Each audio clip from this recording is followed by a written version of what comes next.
Shri Hari Ju ki Jai, Shri Sita Rama ki Jai, Lakshman Hanuman ki Jai, Jai Shri Guru Dev ki Jai, Jai Shri Param Guru Dev ki Jai, Shri Prabhupada ki Jai, Shri Rupa Guru Bharata ki Jai, Sabar Shri Gaur Nityananda Gaur ki Jai, Shri Radha Krishna Gopal ki Jai, Sitaram Parsha Dhinda ki Jai, Shri Rāma-navamī Tithi ki Jai, Tithi Kalantari Bhakta Vrinda ki Jai, Shri Dasharatha Maharaj ki Jai, Shri Kaushalya Mata ki Jai, Sudhitra Mata ki Jai, Shri Mata ki Jai, Shri Sita Devi ki Jai, Janak Maharaj ki Jai, Shri Ramachandra ki Jai, Shri Lakshman Bharat Shatrugna ki Jai, Shri Ayodhya Dham ki Jai, Ayodhya Vasi Bhakta Vrinda ki Jai, Shri Harinam Sankirtan ki Jai, Nitya Lila Vishwa Vishwa Rashtra Rashtra Shishi Rashtra Bhakti Ballabha Tirtha Goswami Maharaj ki Jai, Shri Shubha Avirvav Tithi ki Jai, Shri Harinam Sankirtan ki Jai, Ananta Koti Vaishnava Vrinda ki Jai, Shri Ramayana ki Jai, ki Jai, Ananta Koti Vaishnava Vrinda ki Jai, Samagat Gaur Bhakta Vrinda ki Jai, Shri Nitai Gaur Premanande.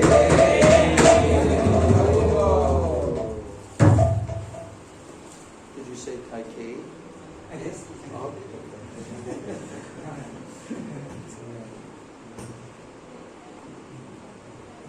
How does this come? I'm trying to go to the. Oh.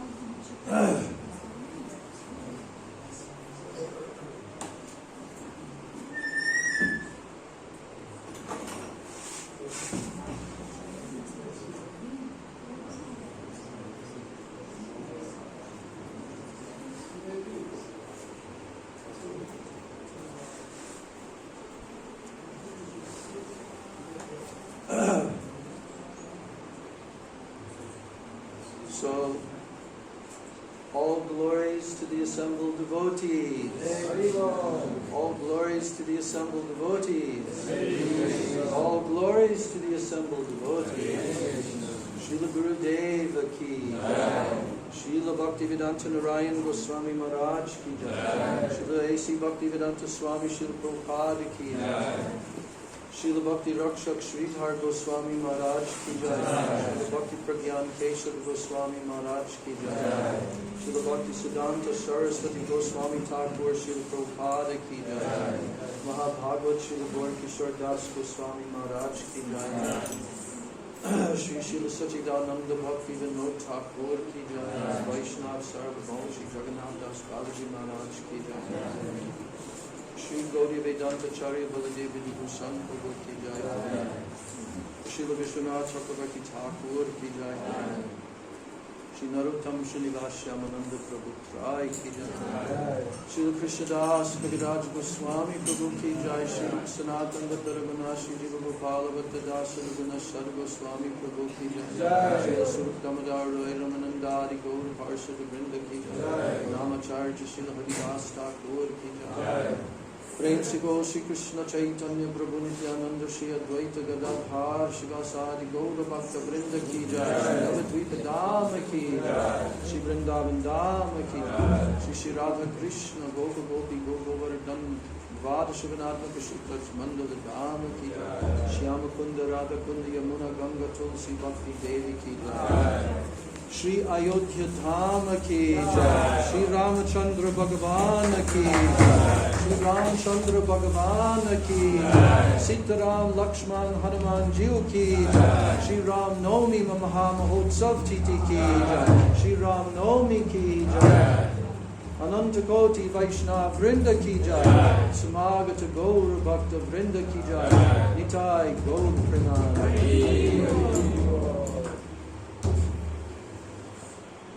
Vandeham Shri Guru Shri Jataha Padakamalam Shri Guru Vaishnavam Shri Rupam Sagra Jatam Sahagana Raghunathan Bhutam Tam Sajivam Sadvaitam Savadhutam Parijana Sahitam Krishna Chaitanya Devam Shri Radha Krishna Padam Sahagana Lalita Shri Vishakam Gurave Gaura Chandraya Radhikaya Itadalaya Krishnaya Krishna Bhaktaya Tadabhaktaya Namo Namaha Shri Krishna Chaitanya Prabhu Nityananda Shri Advaita Gadadhar Shivasadi Gaura Bhakta Vrinda Hare Krishna Krishna Krishna Hare Hare Hare Rama Rama Rama Hare Hare Hare Krishna Krishna Krishna Hare Rama Rama Rama Hare Hare Bolo Hare Krishna Krishna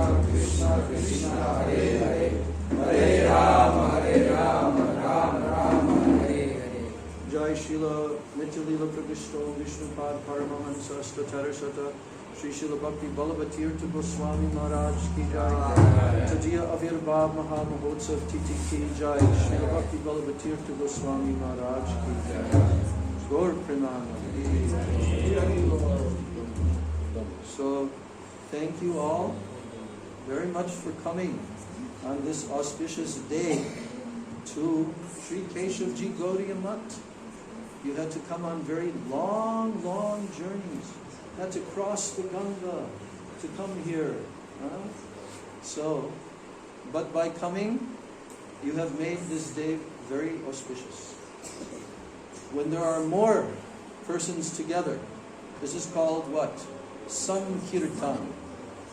When there are many persons who are jointly combining together and doing Harinam Sankirtan, this is called Sankirtan. Srila Jiva Goswami has told us. Bahubi. Bahubi means many. So the more the merrier. We are the religion in this world. There's no other religion like us. We can accommodate unlimited millions and millions of persons all chanting the same one mantra, Hare Krishna, Krishna Krishna, Hare Rama, Rama Rama, Hare Hare. So today is a most auspicious day, the Advent, the appearance day of Lord Sri Ramchandra Bhagavan in Treta Yuga. And Lord Ramchandra Bhagavan is none other than Sri Krishna himself, one of his very primary expansions. And Lord Ramchandra Bhagavan has a particular kind of a personality because he is very serious. Do you know what he is serious about? Maryada. Maryada Purushottama. He is known as Maryada Purushottama, which means what? It means the Supreme Absolute Personality of Godhead, Purushottam, who has now appeared in this world to exhibit the pastimes, the leelas, and the moods of what? Maryada. To teach everyone. Lord Ramachandra Bhagavan came to teach all the jivas how to follow Dharma. Because without Dharma we have nothing. We're animals. If we are without any Dharma in our life, we are just two-legged animals. Just like any other animal. The only difference is Dharma. The human beings can follow Dharma and the animals cannot. Of course, the animals here in Navadvip Dham, they have some special samskara that just by being here, they are advancing spiritually. But still, animal life, they cannot chant, they cannot do bhakti, they cannot think deep thoughts. So Ramachandra Bhagavan is actually Krishna who is exhibiting a certain aspect of his personality. Oh, what is that? Oh, okay. How do I put it on? Do this like that. Oh, put it like this. How do you go?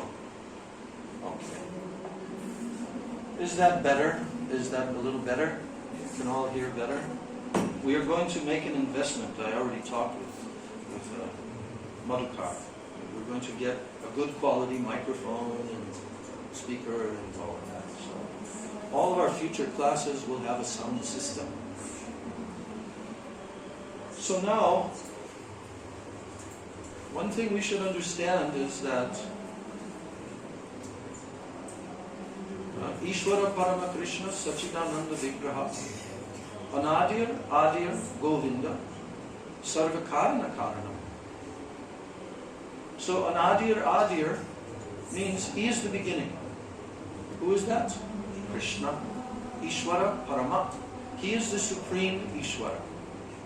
Sachidananda Vigraha. He has a transcendental spiritual body. Made of what? Sat, eternity.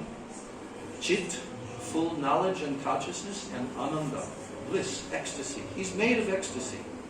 Srila Bhakti Rakshak Sridhar Maharaj used to like to tell like that. That he is ecstasy personified. Everyone is searching for happiness, ecstasy.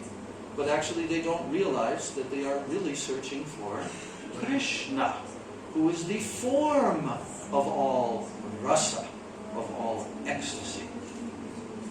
I know in George Harrison's little introduction to the Krishna book, which actually was kind of written by Shama Sundar, but George signed it. And there he says that everyone is looking for Krishna. Remember what it says there? In that little preface? He's saying everyone is searching for Krishna, but they do not know it.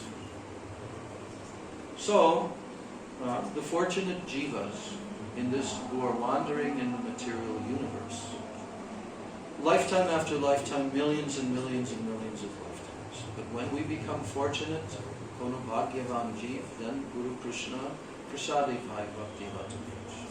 Then we have the opportunity to receive the seed of the bhakti lata. And then our real spiritual life begins. So, we are so fortunate that we have come into the contact of Sri Guru and Vaishnavas in this material world. We all have our stories. Either we were born into this, some of us, or we came out of very great fortune in our life. But this is all due to mercy. Guru Krishna Prasade Pai. Without mercy, it is impossible to come to this pathway. So, why are we telling that Krishna is Supreme Personality of Godhead? Because we know this. This is the authentic, proper understanding of all the Vedic knowledge as given by Sri Chaitanya Mahaprabhu, as given by Lord Brahma in his Brahma Samhita, and as given by all the great acharyas. All are agreeing that Krishna is the absolute Sarvakarana Karana, the cause of all causes. So, in the Chaitanya Charitamrita it is told, Ekala Ishwar Krishna Ar Sab Britya. This means there is only one Ishwara. Well, how can you say there's only one Ishwara? We know there are many Ishwaras. No. Chaitanya Charitamrita is saying there's only one.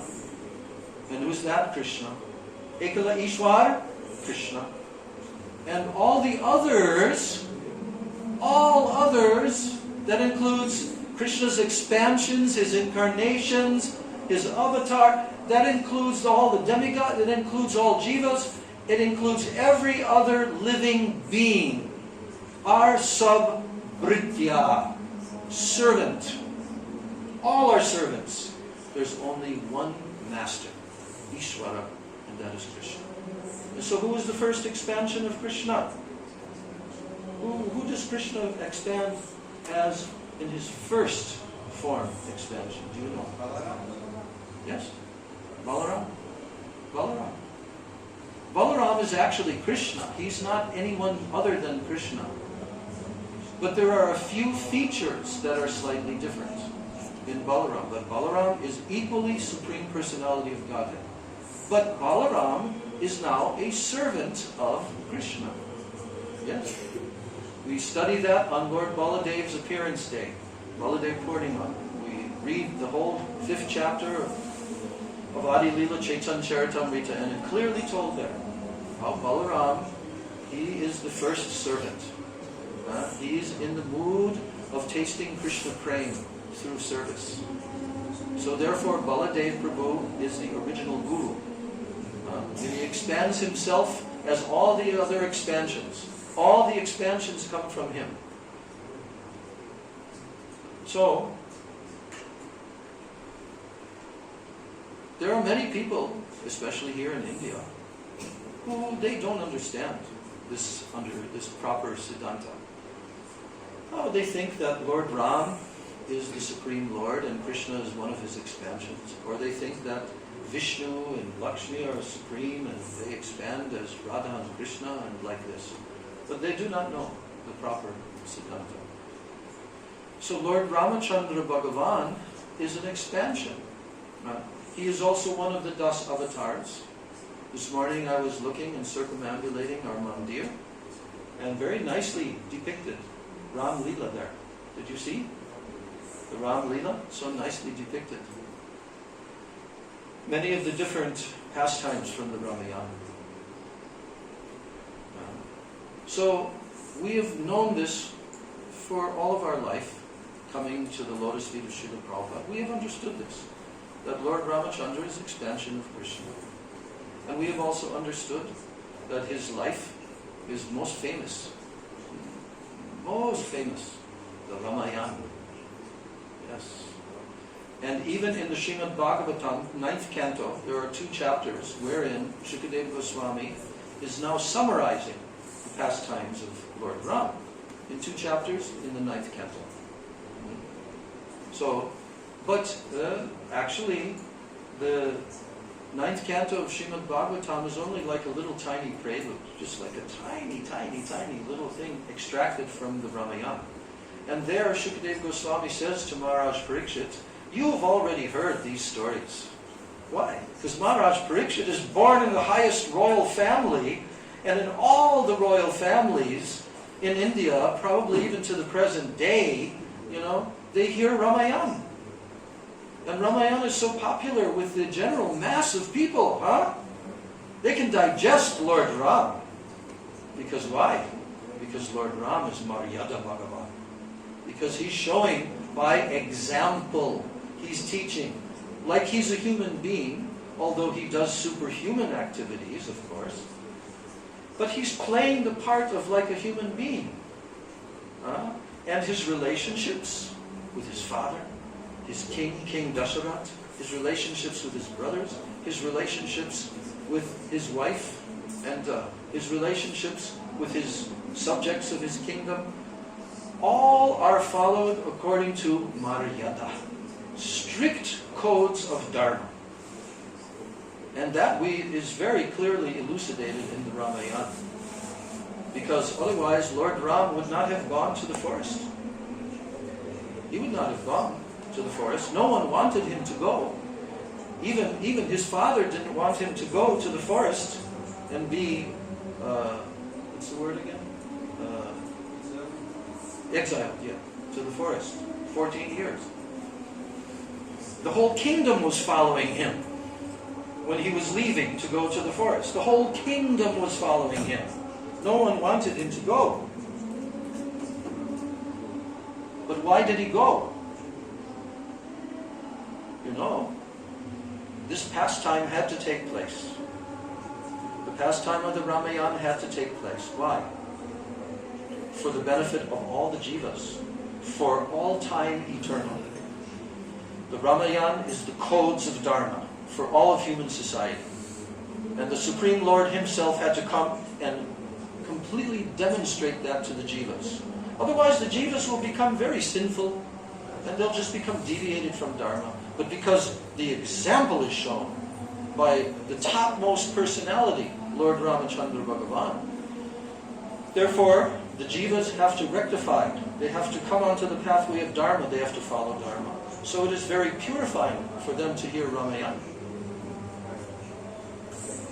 And we know that when Lord Ram was a small little baby, his mother is Kaushalya. But he also had a stepmother. What was her name? Kaikeyi. But do you know that Kaikeyi was actually loved Lord Ram as a baby even more than his mother Kaushalya, if you can even imagine that. She loved him so much. And of course then the other mother, what was the other mother's name? I can't hear you. Sumitra. Yeah, Sumitra. So, the 4 brothers, they were born. And as Lord Ram and his brothers, they were growing, one day, Lord Ram was sitting alone with Kaikeyi. And then he was holding onto her neck. Oh mother Kaikeyi, you have to give me one promise. Oh, one promise? What promise? Oh, when I grow up, and then it is time for me to become the king, and my father is now going to coronate me as the king of the kingdom, and he will retire. Then at that time, I want you to tell my father, because Kaikeyi had what? A special promise and benediction given by Maharaj Dasarath, because she saved his life on the battlefield one time. She's a Kshatriya queen. She drove the chariot and saved his life. So he gave her this benediction, you can ask from me anything you want. And then Kaikeyi said, I will think, and in the future then I will ask. So, little baby Ram, not baby but toddler like that. Oh my mother, I want that when I grow up and it is time for me to be coronated, I want that you will tell my father that you want that I will not be coronated, but my brother Bharat, your son, will be coronated as the king. And that I will be banished to the forest for 14 years. Kaikeyi, what are you asking? I cannot do this. No. You must do it. You must do it. You must promise. Why? Well, because I have to perform my pastimes for the benefit of all the jivas. So this is a very important role that you must play. So everyone in the world thinks that Kaikeyi is really bad. But our Gurudev told us this. No, she's the greatest devotee. She had more love for Lord Ram than anyone, and therefore she accepted the most painful thing that she could ever do. And she would be eternally vilified for this because of her love. So thus, the story of Ramayana, that is the background of this story of the Ramayana, that Lord Ram had to be banished to the forest. There are so many elements in the Ramayana. I remember once Gurudev was saying, Ramayana is a very simple story, that he began to tell, like in very small short sentences, the whole Ramayana in about 5 or 6 sentences. Do you remember that? He said, yes. Lord Ram, when he was grown, then he was banished to the forest. And then in the forest, he was in the forest with Sita and Lakshman, and then Ravana came and kidnapped Sita. And Sita was taken away to Ravana's kingdom, Lanka. Then he made alliance with the monkeys. And then later on, Hanuman jumped and went to Lanka.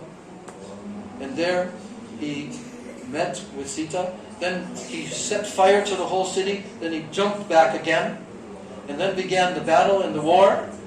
And then Ram came and built the bridge with the monkeys and crossed over to Lanka with millions of monkeys, soldiers.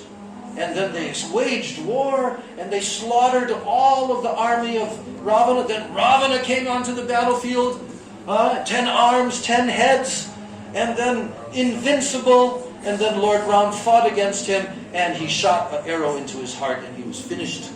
And then Ram came and met with Sita Devi, and then Sita Devi came with Ram back to Ayodhya, and Ram was king in Ayodhya, and then Sita Devi had to be banished to Valmiki's ashram. And this is the Ramayana, Gurudev was saying. But so many elements are there, and so many details are there, and so many different emotions are there. We were very, very fortunate. Why? Because our Gurudev is Srila Bhaktivedanta Narayan Swami Maharaj, who was born in his family who were Ram Bhaktas, and he became a Ram Bhakta. He grew up as a Ram Bhakta, and you see here in the Samadhi, you see that diorama where he's lying on the ground sleeping, and there's Sitaram, Lakshman, Hanuman, beautiful, beautiful. They came in his dream, and he's smiling. Yeah. He had darshan of Sitaram, Lakshman, Hanuman. But later, it was meant to be. It was the destiny that he would meet his Guru Maharaj, and he would meet the preachers, and he would come in the line of Sri Chaitanya Mahaprabhu, and then he would become a Krishna Bhakta, and not just a Krishna Bhakta, a Radha Krishna Bhakta. And how that happened? So many stories. So many stories. How even he didn't go to the office one day because he was a policeman, and they were looking for a particular document, and then he couldn't go that day. You know why? Because he became too absorbed in chanting Harinam. This is actually after he met Narottam-Ananda Brahmachari, who later became Bhakti Kamala Madhusudan Maharaj, his Siksha Guru. Yes. And so then on that day, he failed to come to the office. So he was thinking that because he became so absorbed, he forgot time and space and everything in his Harinam chanting. And then what happened? Just like with Jayadev Goswami. Krishna came in his form to the office, because when he came the next day, he found out from all the workers that, oh, yes, what was his birth name again? Gaur Narayan? No, not Gaur Narayan. Narayan, yes, Tiwari, Narayan. His name was Narayan, Tiwari. Yeah. Oh, Narayan, Tiwari ji. You saved the day yesterday. We were in such big trouble, we couldn't find this document, and you came. You say, what? I came? So then he just kept hearing from them. Then he understood, oh, Krishna came as me. And immediately found the document. So our Gurudev, Srila Bhaktivedanta Narayan Goswami Maharaj, has a very deep, deep, deep relationship with Lord Ramchandra Bhagavan, like no one else practically in the whole Gaudiya, Gaudiya Mat and so forth. But then he became attracted through Chaitanya Mahaprabhu, through his Gurudev, through Rupanuga Guru Varga, and he became so attracted to Radha and Krishna. And now he had to pray for permission to Sitaram, that now my heart is going to them. And now I'm praying to you permission, I can worship them. And then what did they do? They gave him a message, yes, we are them, non-different. You can worship them. So for Gurudev's whole life, he manifested the topmost moods of Braj Bhakti as a Mahabhagwat, Uttam Mahabhagwat, Rasik Vaishnava. And he spread this throughout the whole world. But in the core of his heart, in the background, was always his recollection of his love and devotion for Sitaram. Like this. And when he would speak Ram Lila or Ram Katha on certain days, Some of us have witnessed that. And how the audience is drowned in tears. Drowned in tears. So Gurudev told, this Ramayana, it is full of pathetic moods. Pathos. So much sorrow. Just like in the human beings' lives, everyone as a human being, we encounter so many difficulties, so many obstacles, so many painful situations in life. Very difficult to be in this material world. So although Lord Ram, He's the Supreme Personality of Godhead, but He was demonstrating how to be a perfect human being, how to be a perfect son, how to be a perfect husband, how to be a perfect king. In every single way, He was demonstrating this, and that's why He's called Maryada Purushottama. So when Gurudev would speak Ramayana pastimes, he would go right to the core. And what is the core? The essence. The relationship between Sita and Rama. And all of the suffering. Externally, it appeared to be torturous suffering that he had to undergo. You know, I was with Srila Prabhupada in 1975. And Srila Prabhupada came to Mayapur here. That was the first time that I came. We were with him for 2 weeks here, and then after that we went to Hyderabad, and there was a big Pandal program that was set up by the devotees who were starting the ISKCON temple there. So many of us, like 300 devotees, came on the train, and we met Prabhupada in Hyderabad. And so each day, Srila Prabhupada, he was there maybe 5 days. And in the evening, we would sit with him up on this big, huge stage in a big pandal, and Prabhupada would speak in English. Yeah? Because there, he's in Andhra Pradesh, right? And so, but he spoke in English. And but during the daytime, Srila Prabhupada was going to visit certain very, very, influential people and very wealthy business magnates. And so one day we were all invited to come there and be there with Srila Prabhupada at the house of a very wealthy, wealthy man. So I remember that we were being served Mahaprasadam, and there was like 300 or 400 Western devotees. And they were serving us in lines and everything. And then after the taking Prasadam, we went to see where Srila Prabhupada was, and he was in the house, but the windows were completely open. Just like here, we have the windows open. And it was like a big room. And the man and his family members were seated kind of like around the room. And they were relaxing. And Srila Prabhupada was there. And Prabhupada was speaking with them. And we were watching his conversation, speaking to all those people. Then Prabhupada came to the topic of Lord Ram. And then somehow Prabhupada led into this topic where he was explaining that male and female in this world, this combination naturally produces many, many difficulties, many, many problems and sufferings by the combination of male and female. This is automatic in the material world, unavoidable. Unavoidable. That's why very intelligent persons try to avoid it. But at any rate, this is also a part of our Varnashram Dharma, so it is okay. But still, suffering will be there. Suffering will be there. You understand, Achyuta? You understand, all of you? I understand. I went through that. So I have my PhD, okay? Anyway, Prabhupada was telling to this family. And then he was talking about how Lord Ram, how he had to suffer so much. You know?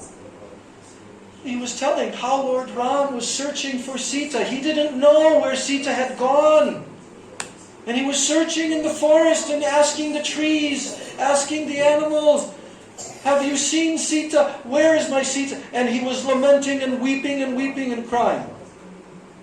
Of course, this connects with another pastime. but I'm not telling that right now. So Srila Prabhupada said, you see, Lord Ram, he is demonstrating to us that even if you are the Supreme Personality of Godhead, but you are connected with the opposite sex, female, you must suffer. So Prabhupada started laughing, and the family was laughing, and we were all looking through the windows and we were laughing. You see. This is the Ramayana. But the Ramayana is teaching how to be strict in our duty, to perform our duty. And when Lord Ram, you know, I told a little bit of that story, when it came time for Kaikeyi to tell to Maharaj Dasarath that now I want you to give me the benediction that you said you were going to give to me. And you told me I can ask you for anything. Yes, yes. And you know, Kaikeyi was actually his dearmost wife. So dear to his heart. So then he said, yes, you ask from me any benediction. And then she said, I want. Tomorrow is the coronation day of Ram. But I want that you will not coronate Ram. You will coronate my son, Bharat. And you will banish Ram to the forest for 14 years.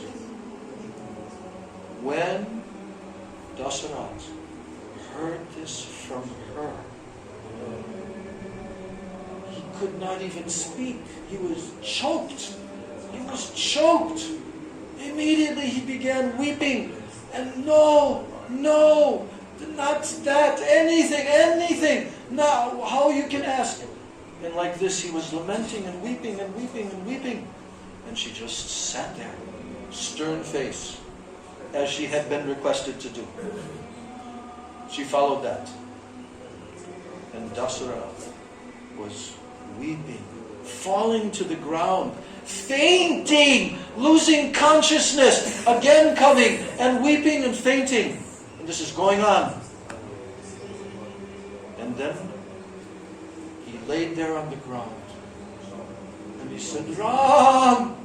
Ram! Ram! And he left his body.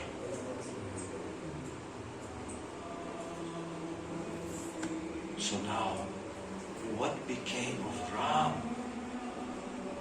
The news came. Everyone, it spread throughout the whole kingdom that Kaikeyi has taken this benediction. And now, Ram will be banished to the forest for 14 years. And when Dasarath heard this from her, he said, no, and he began calling out Ram's name, and he left this world. He left this world and died right there on the floor. So now the news came to Ram. Can you imagine? No, you can't imagine. I can't imagine. It's unimaginable. No one could write such a drama. No one could write such a drama. But this drama is real. And this drama is with the Supreme Personality of Godhead, Maryada Bhagavan, Ramachandra. So when Lord Ram heard this, and he heard the news that his father had already also left, immediately he began to prepare to go to the forest. And when he began to prepare to go to the forest, he took off his royal dress, put on very, very simple garments. But now Lakshman also told to Ram, no, I am going with you. And then Sita also told to Ram, I am going with you. And now, together, the three of them, they began to leave the palace. So, as they were leaving the palace, all the citizens of Ayodhya, millions, lakhs and lakhs, they all began to follow Lord Ram, including Bharat. Bharat was the chief. He was at the head of all of them. And Bharat was following Ram, and Ram was undeterred. And finally he came to, what is it, Chitrakoot? Where he came? Yes, in Chitrakoot. And now Lord Ram was there, and now this was the point at which he wanted to tell all the citizens, and now they have to go back. And then Bharat began to plead with Ram, and weeping and crying, how I can take your place on the throne. I can never do this. That is not possible for me. I want that you will come back and you will sit on the throne. I will not accept this coronation.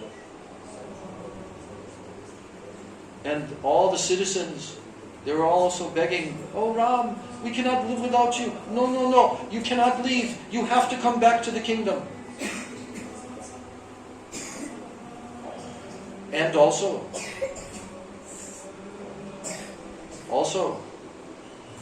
even Lakshman and others, they wanted that Ram should come back. But King Janak, he was also there.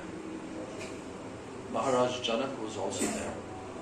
And because Janak is one of the Mahajans in our universe, he knows perfectly all Siddhanta, all Tattva. And now they began to question him. What is the actual duty? What should be done in this circumstance? And Janak Maharaj began to instruct. All of you are requesting Ram to do what you would like him to do. That is your desire. You want him that he will fulfill your desire. But has anyone asked Ram what he wants? Has anyone done that yet? No. No one has asked Ram what he wants to do. So then he explained to them the definition of bhakti. Anyabhilashita shunya jnana karmadhyanavritam anukuyena Krishna anushila bhakti-rutu. Of course he didn't quote that verse, but Gurudev quoted this verse because he was explaining what is bhakti. Bhakti means that you are serving your beloved. You are serving your Ishtadeva for his happiness, for his pleasure. It is not dependent upon what you desire. It is completely for him. So in this way, Gurudev explained that Maharaj Janak told to everyone that now we should ask Lord Ram, what does he want to do? And then, when Ram was questioned, he told, my father has made a promise. I do not want that my father's promise, it will become broken. I do not want that. Why? Because he's Maryada Bhagavan. Because he's the personification of all Dharma. I can never tolerate. And my father left this world making this promise. So I want to go and carry out this order of my father. So that now began the journey of Lord Ram, Sita Devi, Lakshman, and wandering for 14 years, yes, throughout India. Yes. They even came here to Navadvip Dham. Which island? Navadvip, just near to the birthplace of Vrindavan Das Thakur. And there was a big banyan tree, and Nityananda Prabhu told Jiva Goswami that here Lord Ram and Sita, and they built a small hut under this banyan tree. And Lord Ram was very, very happy, and he was smiling one day. And then Sita said, my Lord, why are you smiling? And then Lord Ram said, I'm smiling because actually we are here in my eternal abode. This is Navadvip Dham. This is my eternal abode. And in the future I will appear here in Navadvip. In the distant future, in the age of Kali Yuga, I will appear in a golden form. Yes. And I will appear in a Brahmana family. And I will become the distributor of the highest praying, of the highest love. And then, by chanting the holy names, I will distribute this to everyone and the whole world. And then, when I am 24 years of age, I will leave home. I will leave my mother crying, and I will leave my young wife crying. And they will cry for the rest of their lives. Sita said, "Oh, but my Lord, why would you do such a cruel thing? Why would you be so cruel to make your mother and your young wife cry for their whole life and feel such moods of sorrow and separation?" Then he said, "Oh Sita, that person, my wife, in the future, will be named Vishnupriya Devi, and you will be born as Vishnupriya. And my mother, Kaushalya, she will be born as Sachi Devi, my mother. And they will cry and weep." So that's when Sita Devi asked, "Why?" Then he said, "One thing I want you to know is that my praying for me, this kingdom of Krishna praying is like an ocean. But it is also compared to a river that has banks on two sides. This river of praying is always flowing in this eternal spiritual world. It's a river of Krishna praying. So, one side of this, one bank of the river, it is called Sambhog, meeting together. And the other side of the river of Krishna praying is called Vipralamba, separation. These two are essential in the cultivation of praying. One cannot exist without the other. So therefore, eternally, I award my devotees this highest benediction of the moods of separation from me, and in that separation mood, they actually become so deeply absorbed in the ecstasy of remembering me. And in that deeply absorbed memory of me, they meet me directly in their hearts. So separation is another type of meeting. You see, so this whole discussion was going on, and in this way, Lord Ram predicted that in the future, the pastimes of Chaitanya Mahaprabhu would happen right here in Navadvip Dham. So they stayed here in this Navadvip Dham for some time, but they continued to wander and wander all throughout India. And then now came the final period of their wandering in the forest. But while they were wandering in the forest, then this very inauspicious circumstance arose, where they were in one place, and then suddenly they saw a deer, and the deer was golden color, golden, like solid, like melted gold. And Sita Devi became very attracted to that deer. "Oh, I want that deer. Oh, bring that deer. It's so beautiful, that deer." And then Lord Ram warned that this could be a demon in disguise. We have not seen a deer like this before. So you should be very careful. But she said, no, I want that deer. So then reluctantly, Lord Ram said, "Okay, but I am leaving you under the care and protection of Lakshman. Do not go out of his care and protection. Then you will be safe." So then what happened? Lord Ram went in a distance to get that deer. And then what happened?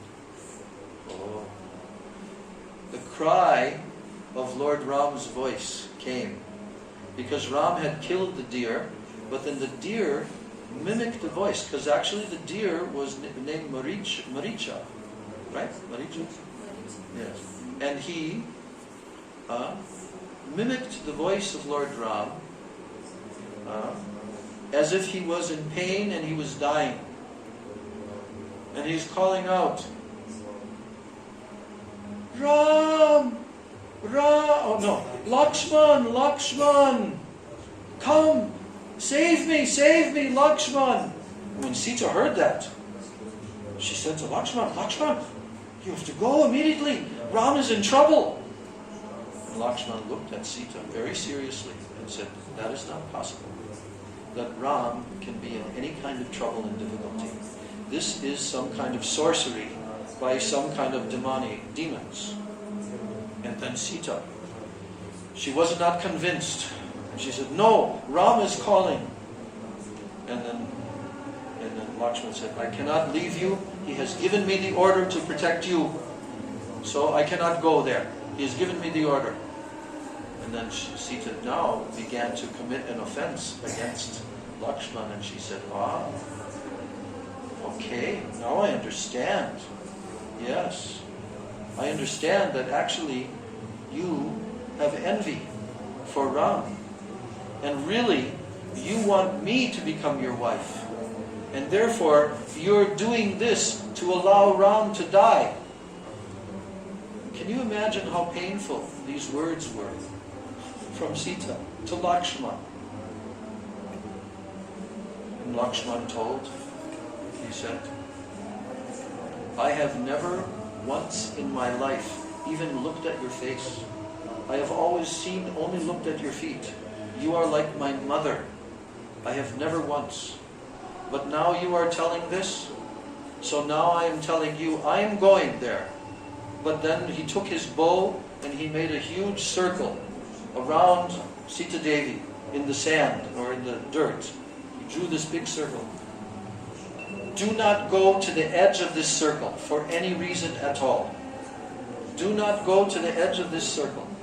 Stay in the middle of the circle and you will be safe. Nothing can come and harm you. Then he went and left. So now in the meantime, who comes along? Who comes along is a person who's dressed and disguised like a Brahmana, and he looks kind of old, and he looks like a Brahmin. And so Sita Devi, she had grown up in the palace. She's a princess. She understood how to serve Brahmins, that she should always be very serviceable to Brahmanas. So now this Brahmin came and began to tell to Sita that, oh, Sita, I have heard about you. I'm trying to remember exactly the dialogue. First, what was his first thing that he told to Sita? What? Oh, yes. Okay, you can all remind me because I didn't get a chance to refresh my memory. So he's saying, Bhiksham Dehi. What does that mean? Please give me Bhiksha. Bhiksha means donation. Donation. So he kept on saying, Bhiksham Dehi, Bhiksham Dehi. So Sita somehow or other became allured by him. And he kept on coaxing her, Bhiksham Dehi. Did he say anything else? And she replied to him that she couldn't go out because of the... Yes. She replied... She wanted to give, but he told her, I want in my hands. Yes. She said, I cannot go out. And then what did he tell to her? He told that your husband is in great danger. So he will die if you not give. I will curse your husband to die. Yes. So then he told, I will curse. I'm remembering now. So anyway, somehow or other, Sita Devi was lured by him and gradually came a little closer. And suddenly, he leaned forward and snatched her and grabbed her, pulled her out of the circle. And now he called his chariot to come from the sky. And now he mounted the chariot, taking Sita Devi, and Sita is calling, Ram, Ram, Ram, save me, save me, save me. So now, Ravana flew up into the sky. And when he flew up into the sky, he began to go towards Lanka, toward his kingdom, And along the way, just a little bit distance from there was a big, huge, gigantic eagle. And that eagle was named Jatayu, like the king of all the eagles. And Jatayu was a devotee of Lord Ram. So Jatayu saw that Sita Devi was being kidnapped. And then Jatayu, he began to try to come down and attack forcefully to Ravana. And Ravana was trying to swing his sword and cut the bird. And again he was coming down to attack. But finally Ravana managed to cut the wing of the bird. And now Jatayu fell long distance to the ground, crashed to the ground. So now, without any hindrance, now he flew on his chariot to Lanka and brought Sita Devi there and brought her into a forest, a small garden forest there. And there in that garden forest, now he could not touch her because he was cursed. The curse that Ravana had, do you know that curse? Do you know that curse? The curse that Ravana had, it was cursed by, you remember, Maharaj? Tell, loudly. He was cursed that if you force yourself on a woman, you will die. By who? By who was he cursed? Somebody. Okay. There was a young lady, very beautiful, and she was doing very heavy austerities and meditation. And Ravana became attracted to her. And then he tried to allure her. And he tried also to pull her hair, pull her by the hair. But she immediately took a knife and cut that hair so that he could not pull her. But Ravana still wanted to abduct her and to take advantage of her. And then he did that to her, and she cursed him. And she said, I curse you that you will die if you ever touch another woman in that way. I curse you to die. So Ravana had that curse over him. Therefore he could not forcibly approach to Sita Devi. But for 1 whole year, in the meantime, she was in this garden. And every day he would come there, and every day he would try to wear her down. But so in this way, now, Lord Ram came back to that place with Lakshman. No Sita. No Sita. Sita's not there. And now, Lord Ram becomes very, very concerned. Sita, Sita, where are you? Where are you? Where are you? And he begins to wander here and there. Lakshman and Ram, they're wandering, and he cannot find her anywhere. Now, does Lord Ram not know where she is? Yes or no? He's searching and he's trying to find where she is. But does he not know where she is?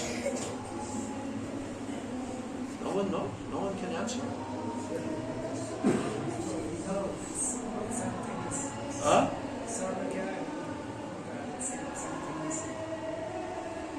Maharaj? No, this is in Navadvip.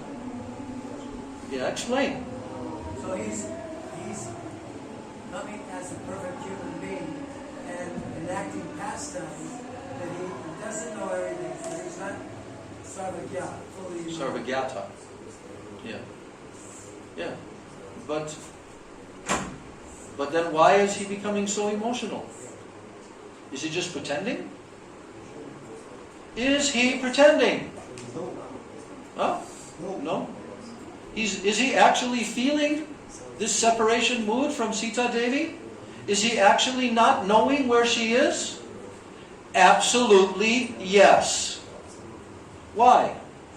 Because Krishna and his incarnations can, especially these incarnations who are appearing in human society, like Krishna appeared in human society as the son of Nanda Maharaj, like Ram appeared in human society, they live and they feel also that they are humans.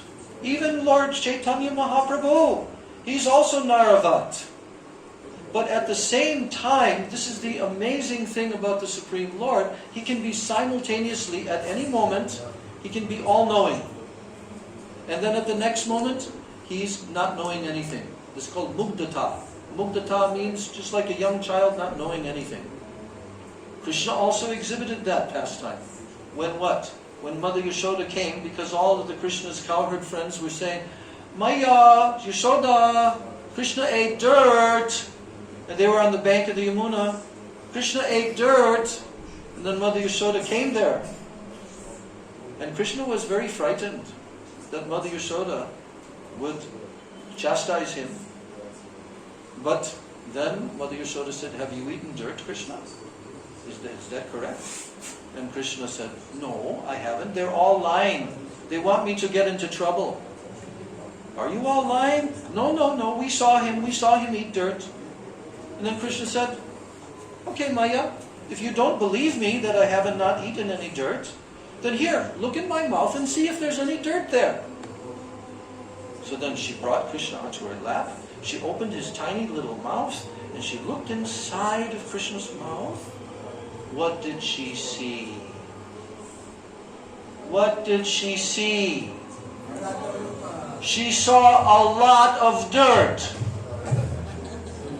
Planetary systems, stars, moons, sun, mountains, rivers. She saw the entire universe in Krishna's mouth.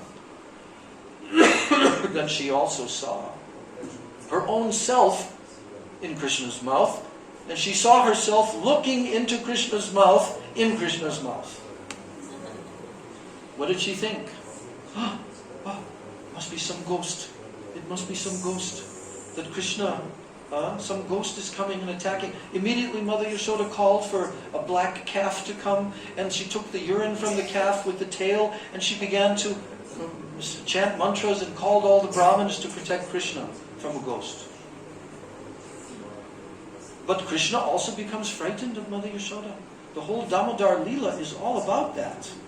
That Krishna was literally afraid of Mother Yashoda. But at any moment, Krishna can become all-knowing also. So, why are we telling this? Because Lord Ram, who is Purushottam, He is the Supreme Absolute Personality of Godhead. He knows everything. He's all-knowing.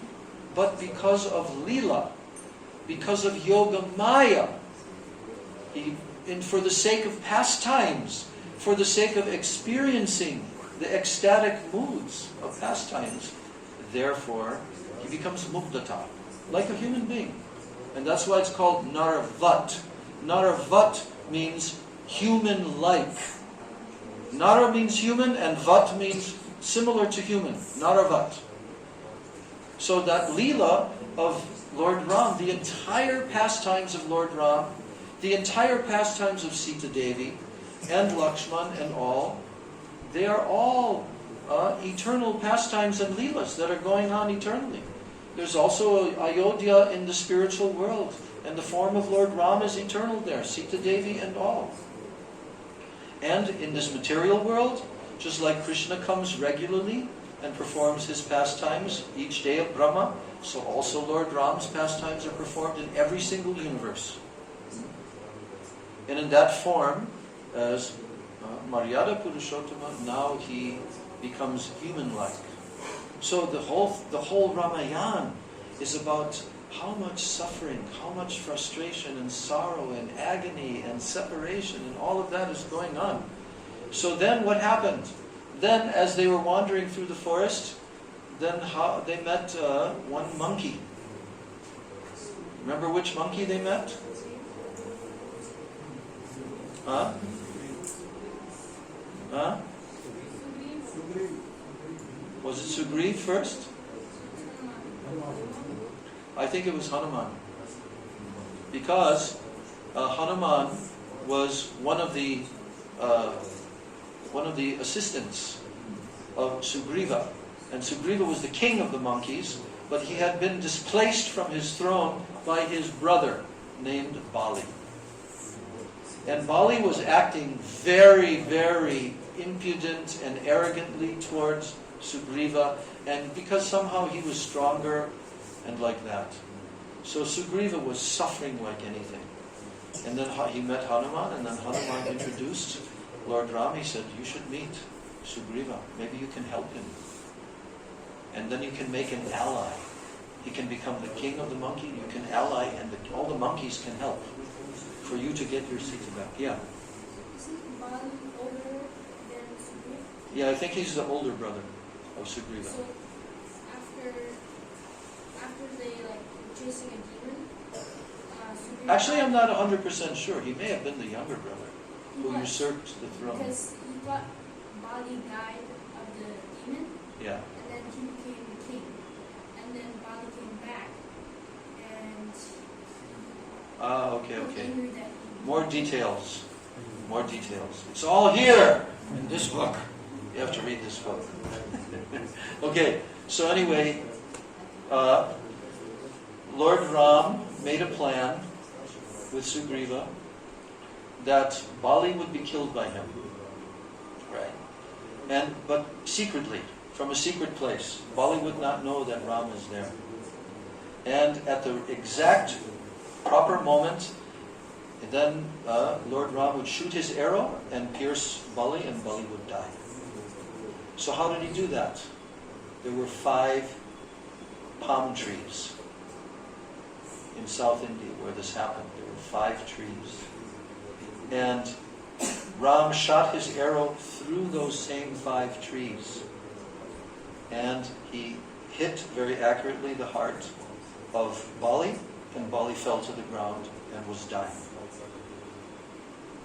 And you know that Chaitanya Mahaprabhu, on his journey, he went to that exact place and he hugged those 5 trees and they disappeared and went to the spiritual world.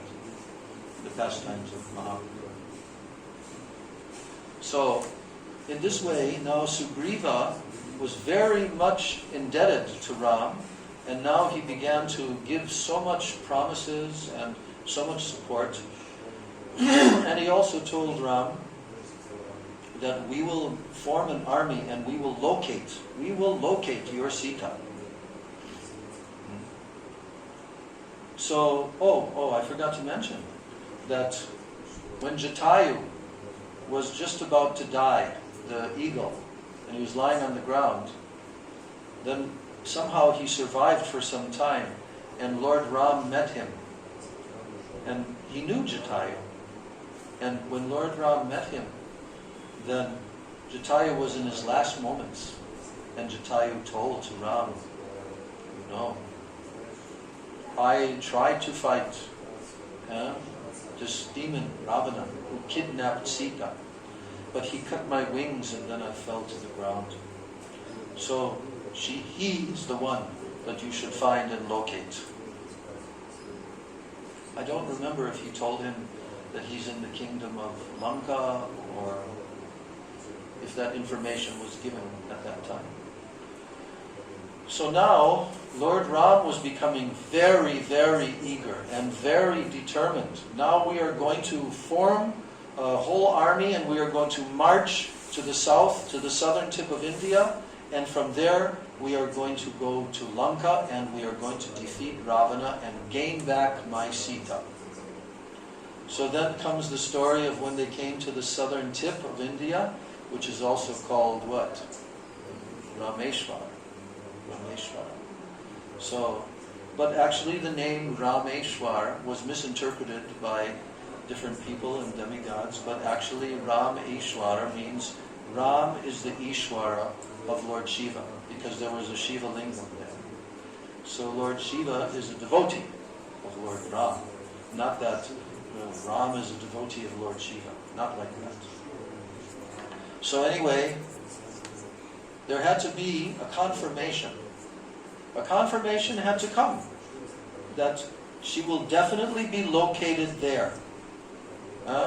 Someone will have to locate and confirm that she's there. So who is the person to do this? Who is the person to do this? Hanuman ki! Yes. But Hanuman, you know that he had a mystic power. but he forgot that he had the mystic power. You know that story? How did he forget? When he was little, he tried to go to the sun because he thought the sun was a fruit. Yes. And so, Yes. He came too close to the sun. See, Hanuman could fly.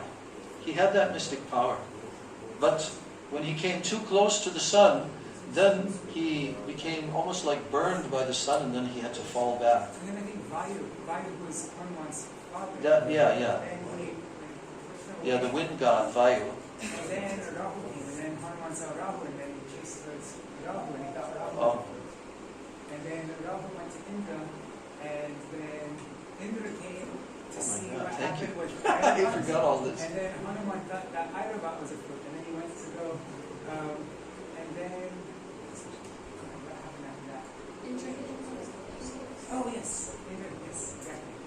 Indra hit Hanuman in the jaw with his lightning bolt. Yeah. Jaw means is Hanu. And so that's how Hanuman Hanuman was. There's Oh my God, hit okay. jaw, and it broke. Jai And he fell Hanuman. on top of a mountain. And then oh God, I can't remember. Okay, but he was reminded by someone. Who was the person to remind him? Wait, he got a curse though because when he was little, he was really restless. He was very restless. Yeah. And what did he do? Anyways, the sages, he did something, and then the sages cursed him. When it comes time for you to, like, you'll forget your power. Yeah, in your time of need, Yeah. when you need it the most. Yes. Right. Until somebody reminds you, then. Yes. Well, who was the person that reminded him? Just see how Sampati, Sampati, is that his name? The brother of Jatayu? the what? The brother of Jatayu? I don't know. I think it was. Okay, but anyway, we'll find that detail out later, but Hanuman was reminded. He was reminded that he could fly. And so, now, Hanuman, in a very determined way, with absolute determination, he set his sights on Lanka. Yes? And now, Hanuman jumped into the air. This is the big jump of Hanuman. Yes. His big jump. He leaped into the air. And he began flying and flying through the air. And of course, there were other pastimes along the way where different demonesses tried to stop him or swallow him or do whatever. But somehow, he made it all the way to Lanka, and he landed in Lanka. And when he came to and landed in Lanka, now he became very small. He disguised himself because he had that mystic power that he could become small or very big. So now he began looking everywhere on the island. And finally he found the garden where Sita Devi was there, and there were other demonesses who were kind of guarding her, and she was sitting underneath a tree. And then Hanuman came into the tree, little tiny Hanuman. And then Hanuman, in a very soft voice, he called, Sita, Sita. And Hanuman was looking here. Sita's looking here and there. And then she looks up, and then she sees this tiny little monkey in the tree. And then he began to talk to her. And he said, I have come from Lord Ram. And she said, how do I know that you have come from Lord Ram? And he said, I brought his ring he gave me to show you. And she showed his ring to Sita Devi. And now he came down from the tree, and in a hidden way, he was speaking with her. And then he told that Lord Ram is now waiting on the other side, and the monkeys are going to be building a huge bridge, and they will march, and they will come and rescue you. Lord Ram is coming to rescue you. So then Sita Devi became very happy, but she didn't say anything. And then Hanuman said, now I must go, and I must bring the message to Ram that I have found you, and now he will come to get you. So then Hanuman, he began to move around in the city, but he was captured by Ravana's soldiers, Then he was brought in front of Ravana in the palace. And now they were making jokes against this monkey Hanuman. And then Ravana told we should set him on fire.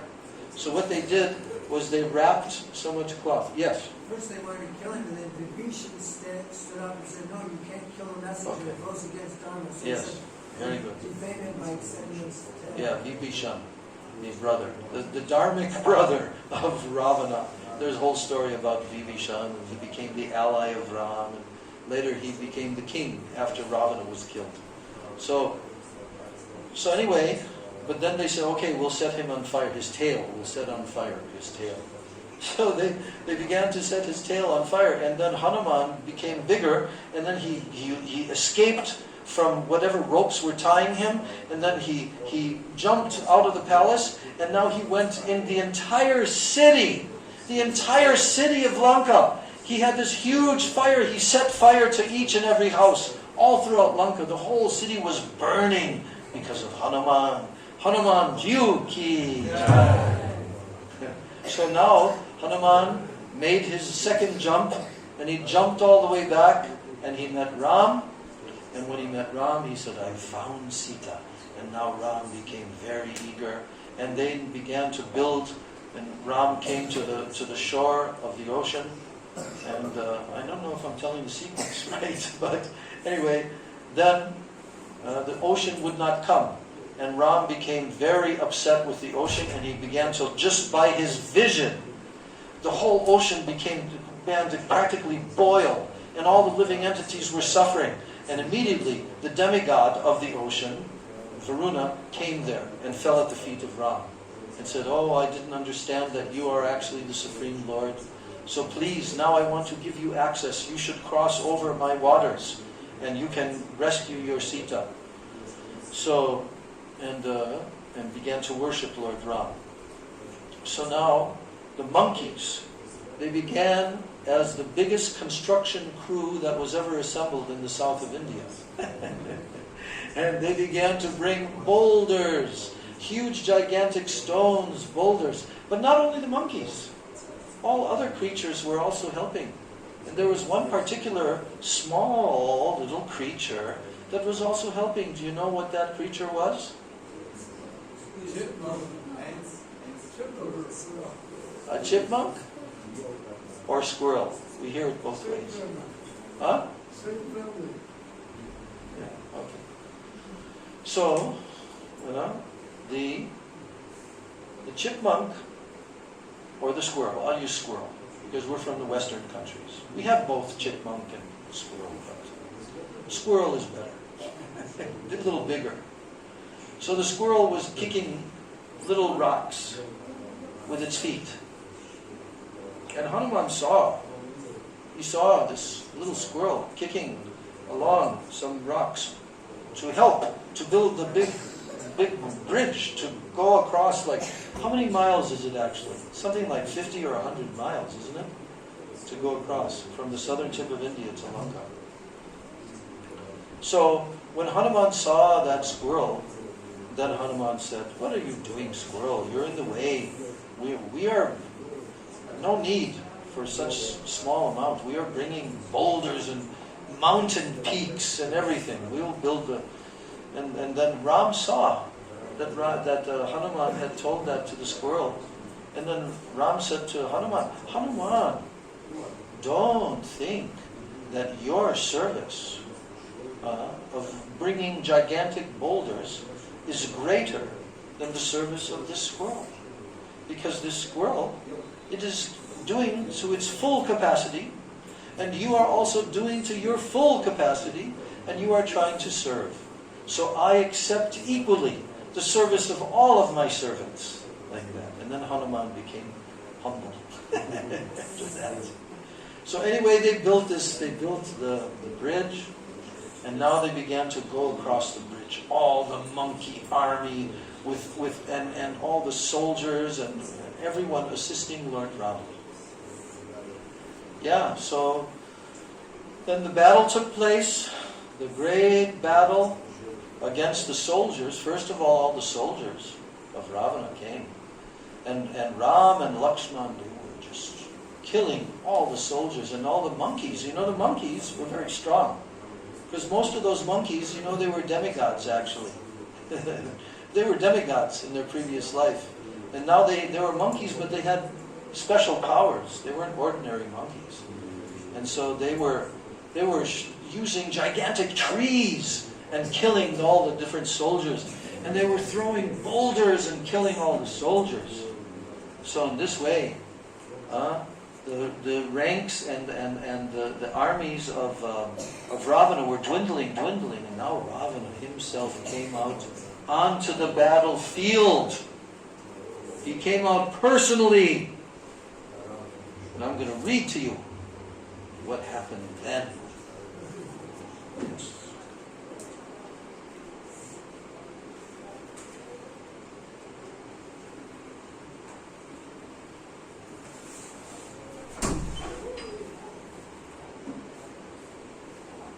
Wow.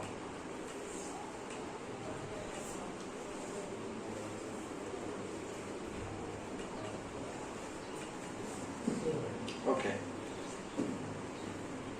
All right.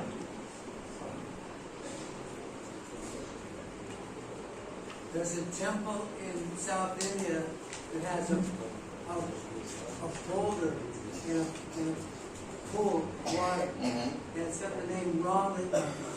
Outside of the water, it weighs like 15 kilos or something like that. You can do a Google search. But in the water, it floats. It's amazing. Wow. Wow. Okay, now, listen very carefully. This is the story of Ram killing who? Who? Ravana. Who's good? Ram or Ravana? Ram. Who's bad? Ravana. Okay.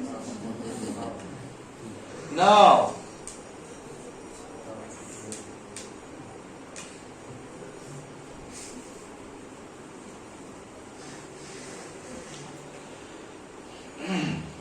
from the sky, the gods, they were observing this battle, this combat. And seeing Ram standing upon the ground, Indra desired to assist him.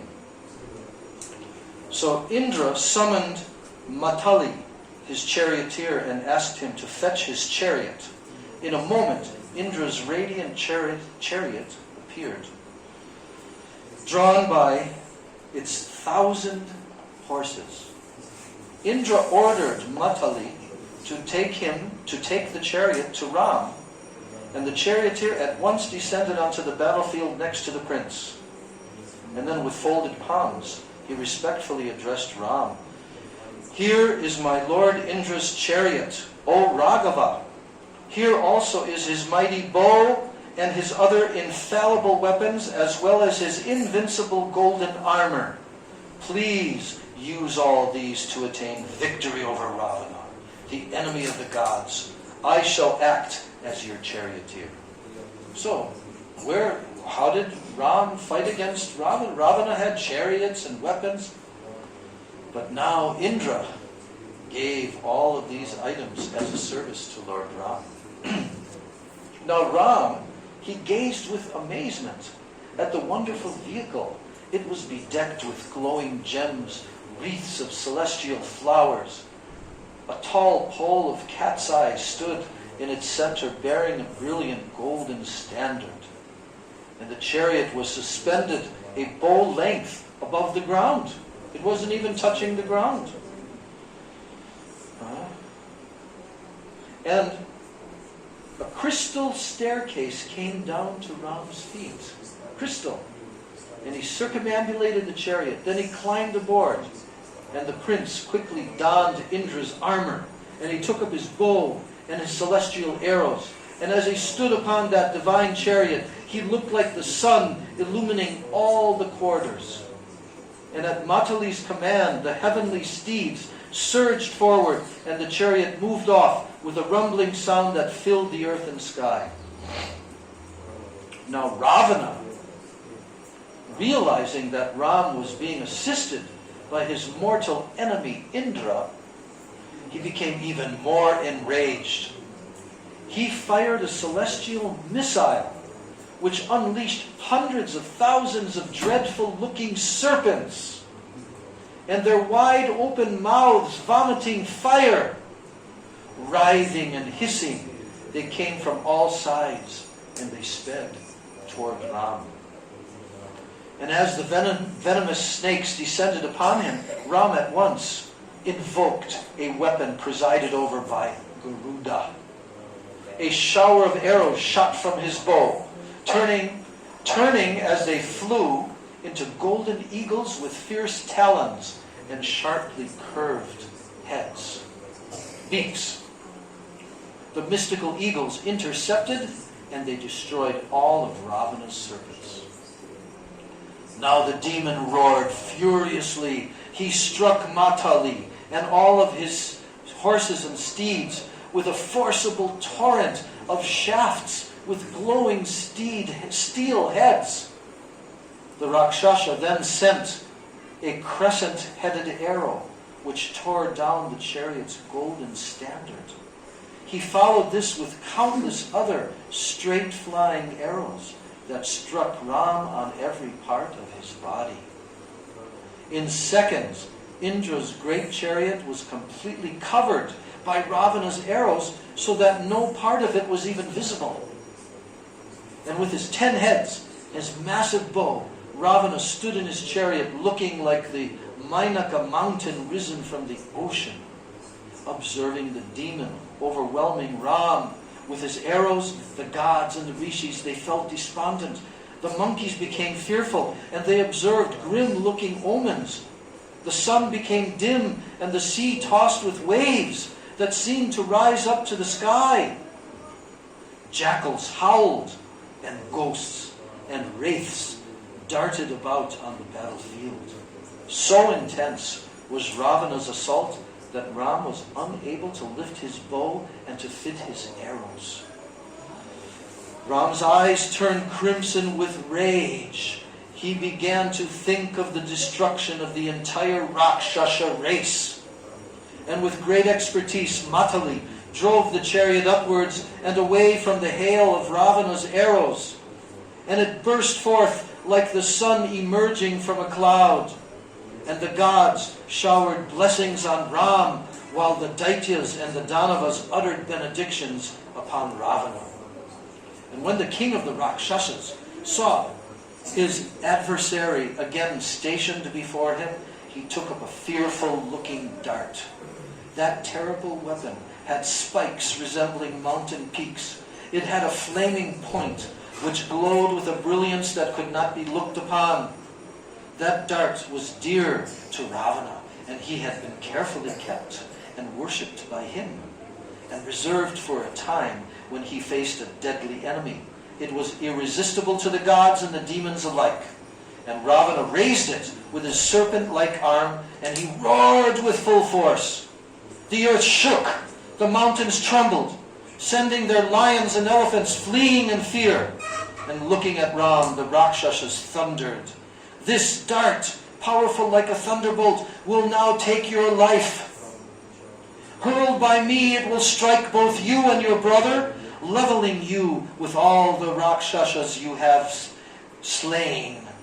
Guard yourself if you can," Ravana told to Ram. Now the demon at once threw the dart. It flashed through the air. It covered by a circle of lightning, emitting a deafening scream.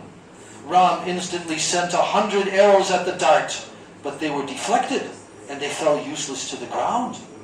And without losing a moment, Ram took up Indra's celestial javelin, and he forcefully hurled it. It flew like a blazing meteor straight at the dart. Then, struck by the divine lance, Ravana's weapon was split apart, and it dropped to the earth. Jai Shri Ram Chandra Bhagavan Ki. Now the javelin, giving off a delightful sound from the many bells tied around it, it returned again to Indra's chariot. Now, Ram immediately followed that astonishing feat by sending a fierce volley of arrows at the demon. They struck Ravana in all his limbs, and they pierced his 10 heads.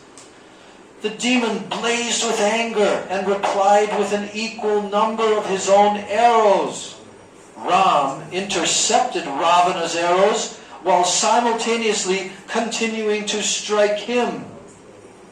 The Rakshasa then released an even greater number of shafts, which penetrated Ram's defense, and it pierced through his armor. Pierced Ram's armor. And with blood shining on his breast, Ram looked like a great Kinshuka tree in full blossom. Neither opponent could easily see the other. So great was the number of arrows filling the air. Ram pulled clear of Ravana's attack, and he laughed heartily. And he rebuked the demon. Ram told to the demon, "You are proud of your strength, O Rakshasa, but it will not save you now. Indeed, since you stole away my consort while I was not present, you cannot be considered heroic. You are a shameless coward, given over to vanity alone, vaunting yourself as a hero. Had you tried taking Sita from my presence, you would not be alive today.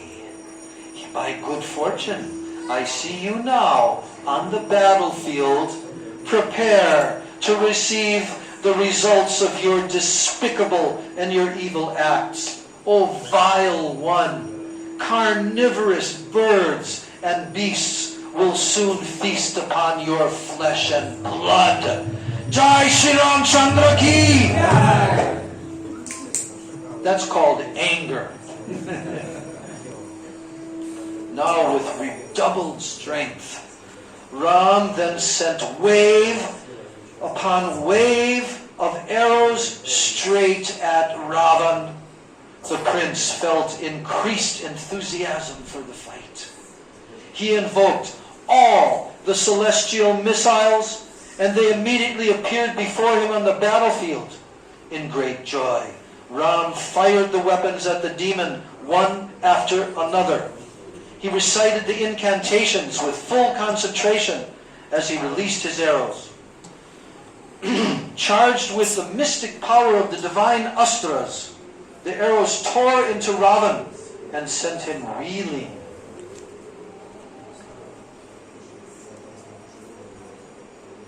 As he staggered about on his chariot, the Rakshasa was showered with rocks and trees by the monkeys. The demon was reduced to a sorry plight, being unable to lift his bow or do anything in his defense. He sank down on the floor of his chariot. Seeing this, his charioteer veered away from the fight and retreated. Ravana remained stunned for some time. Gradually returning to his senses, he saw that his charioteer had taken him away from the battlefield. He immediately chastised the charioteer with harsh words. "How have you disdained me in this way, O evil-minded one? Obviously considering me to be bereft of power, heroism, and prowess, you have covered me with shame. Today you have nullified my valor, my dignity, my fame. While my enemies stood expectantly before me, deserving to be gratified by my arrows, you have made me into a coward." Oh, Ravana is not happy. Ravana was beside himself with fury. He accused the charioteer of aiding with the enemy, and he ordered him to return immediately to Ram's presence. The charioteer replied that he had only done what he felt was his proper duty. Then Ravana had been completely overpowered by Ram's weapons. Out of affection, he had desired to save his master's life. And citing verses from Scripture supporting his actions, the charioteer begged Ravana's forgiveness. Then the demon king was appeased. He nodded at his charioteer and he commanded him to return with all speed to the fight. Urged on by Ravan, the charioteer lashed his horses, and within a few moments, the charioteer stood again before Ram. On the battlefield, Ram was himself expressing his exhaustion from the fight. In the heavens, the great Rishi, Agastya, saw this, and he desired to assist him. So he now descended to Ram's chariot and spoke to him, "O mighty armed Ram, please listen as I tell you the secret of a highly confidential prayer, the Aditya Hridaya. This prayer will invoke the powerful spiritual energy from the heart of the sun. And this is the very effulgence of the Supreme Vishnu himself. With this power, one can overcome any obstacle and destroy to the roots all one's enemies." Now Agastya instructed Ram how to recite the prayer, which would summon the combined power of all the gods emanating from the bodily rays of Vishnu. With that power, Ram would be able to quickly overcome Ravana before nightfall. And when the demon's own power would be doubled, because at the nightfall, the demon's power doubles. Now in the heavens, the sun god stood in person amid the other gods, and he uttered benedictions upon Ram, saying, "May victory attend you." Ram saw Ravana's chariot flying toward him, filling all quarters with its thunderous rumbling. That chariot was drawn by huge black steeds with the heads of hideous fiends, but not horses' heads, fiend heads. It shone with a dreadful luster, and it was adorned all over with brilliant rubies, celestial sapphires, rows of pennants flying from its sides. Moving rapidly through space, it looked like a cloud containing streams of shining water and issuing forth torrents in the form of arrows. Ram said to Matali, "From the way in which he is darting back into the fray, it appears that this Rakshasa is bent upon his own destruction. Close upon him with care. I shall destroy his chariot even as the wind would blow away a cloud." Now, grasping Indra's bow, Ram tempered his anger with patience as he awaited his opportunity to attack the demon who was maneuvering on the battlefield.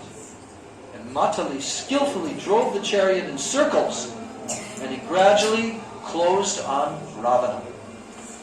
The two opponents were releasing streams of arrows and appearing like two proud lions intent on killing each other. And now suddenly, many frightful omens appeared. Blood rained down on Ravana's chariot, while violent whirlwinds tossed it about. A flock of vultures circled over the demon. In the distance, Lanka was shrouded in a red glow. Great meteors fell from the sky. The earth shook. The sky became darkened even while the sun shone. Terrible thunderbolts and flashes of lightning fell upon the Rakshasa army. Ravana's steeds shed hot tears and emitted sparks from their mouths. And around Ram were seen many favorable signs that portended his imminent victory. The sun illuminated him brilliantly, and a gentle breeze blew behind him. He felt his right eye and his arm throb, and his mind felt joyful. And as Ram and Ravana met in fearful combat, the two armies stood motionless with their weapons held fast in their hands. Now observing the man and the demon engaged in a desperate duel, all the warriors along with the gods, the Gandharvas, the Rishis, they watched in wonderment. The two belligerent opponents each exhibited their full prowess on the battlefield as they hurled blazing weapons at each other. Ram fitted a highly sharpened shaft to his bow as irresistible as a thunderbolt, and shining with splendor. Now drawing back his bow to a full circle, he released the arrow at Ravana's standard. It severed the tall pole, and the demon's ensign fluttered to the ground. Ravana burned with indignation. He sent a hail of flaming steel arrows at Ram's steeds. Struck by the arrows, the celestial horses neither flinched nor shook, but continued to draw the great chariot, describing various circles and movements and baffling Ravana's arrows. The demon fired a tremendous shower of maces, iron clubs, discuses, mallets, as well as mountain peaks, trees, pikes, double-headed axes. At the same time, he released tremendous volleys of arrows, which fell toward Ram's chariot like streaks of golden lightning. Now I ask you all a question. Who's winning at this stage? Are you sure? Who's winning? Okay, we will see. We will soon find out. Yes. Because they're both showering so many weapons. Now, by Matali's expert handling, Indra's chariot constantly foiled Ravana's weapons. None of the weapons could touch the chariot. The Rakshasa became more and more infuriated, and he directed his mystic missiles upon the army of monkeys. And seeing this, Ram fitted celestial weapons to his bow, which sent innumerable arrows into the sky. And those arrows fell upon Ravana's weapons and smashed them to pieces. No arrow shot by Ram failed to find its mark. The sky was completely filled with his golden plumed shafts. The missiles of the two fighters met together in hundreds and thousands. They created explosions of fire and billows of smoke across the whole battlefield. Ram and Ravana fought vehemently for hours without interruption and exchanging blow for blow.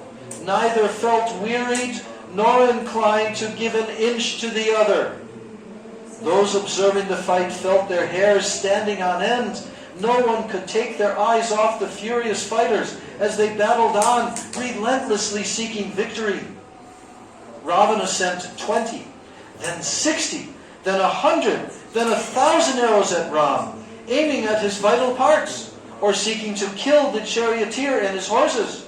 And Ram responded with twice that number of digging shafts into Ravana's steeds and charioteer, while at the same time constantly covering the demon. Shri Ram Chandra Bhagavan ki. Even after fighting for half a day, neither seemed to have the upper hand. So who's winning? We don't know yet. Now Ravana composed himself and once again invoked the Rakshasa Astra, imbuing it with all his mystic potency. Immediately the air was filled with a thick shower of every kind of weapon, and the entire globe seemed to shake. The ocean became agitated. Serpents and devils appeared screaming in the sky and emitting fire from their mouths. The sun lost its brilliance, and the wind ceased to blow. In the heavens, the gods themselves became fearful, and they cried out, "May all be well with the worlds!" And with full concentration, Ram again invoked the Gandharva Astra, which caused hundreds of thousands of arrows to appear and to counter Ravana's weapons. Those awful and demoniac missiles fell to the ground, and they burned up, being pierced by Ram's firing shafts. The battle between Ram and Ravana could only be compared to itself. Such a fight had never been seen at any time, even by the gods. They watched anxiously as Ram came under repeated ferocious attacks from the lord of the Rakshasas, and Ram remained calm. He took from his bow a great razor-headed arrow that resembled a venomous serpent. In an instant he fitted into 10. He divided into 10, and he tore off that one arrow, divided into 10, and tore off the demons' heads. But they immediately grew back again. Ah! Then Ram sent another weapon, which again severed the Rakshasas' heads, and again they grew back. This is a problem.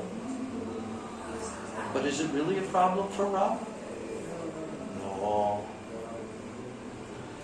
Ram struck down 100 heads, but the demon remained standing. And without showing his attack for even a moment, without slowing his attack for even a moment, Ram contemplated this wonderful phenomenon. How was this demon to be killed? No weapon seemed able to take his life. It looked like the fight might go on forever. Now, Vibhishan, the brother of Ram, who had become Ram's ally, brother of Ravana, who had become the ally of Ram. Now, Vibhishan quickly approached Ram. He told him that the demon had a boon from Brahma, that his heads and his arms could never be destroyed. In Ravan's heart was a store of celestial nectar which renewed the life in his body. Get that? What's in his heart? A store of what? Celestial nectar. And it immediately brings his parts of his body back. The only way to kill him was to strike at his heart with a divine weapon that could dry up the nectar. As Ram considered his next move, all the while raining arrows upon Ravana, Matali turned to Ram and spoke, "O Ram, the time for this one's death has come. Recall now the prayers Agastya told you. Agastya also gave you an arrow when you were in the forest. Imbue that arrow with the force of the Brahmastra and kill the demon by piercing his heart." Now accepting Matali's advice, Ram remembered the celestial arrow which Agastya had given him long ago in the forest. At once it appeared in his hand. He fitted it to his bow. Its shaft was made of ether, and its weight consisted of the Mandara and the Meru mountains. That's a pretty amazing combination. The shaft is made of ether, and the weight is like Mandara and Meru mountains. The wind god presided over its shaft, the fire god over its plumes, and the sun god was installed at its point. It looked like the rod of universal destruction wielded by the time spirit himself. Ram again chanted the Aditya Hriday prayer, and then he invoked the infallible Brahmastra. Are you ready? Are you ready to hear what happened next? Start the drum rolls. Slowly and softly. But more, so we can hear it. As Ram drew back the arrow, he shone so brilliantly that no one could look at him. He released the weapon and it flew at Ravan, lighting up the earth and sky, roaring like a tumultuous ocean. It struck the demon on his chest, even as he stood firing his own weapons at Ram, piercing right through through his heart. The arrow emerged from Ravana's body, soaked in blood, and the arrow entered the earth. Ravana whirled around.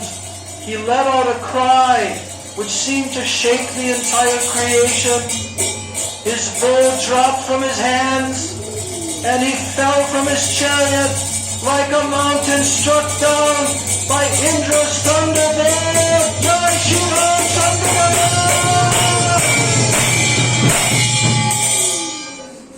Now, all the Rakshasas, they fled, panic-stricken in every direction.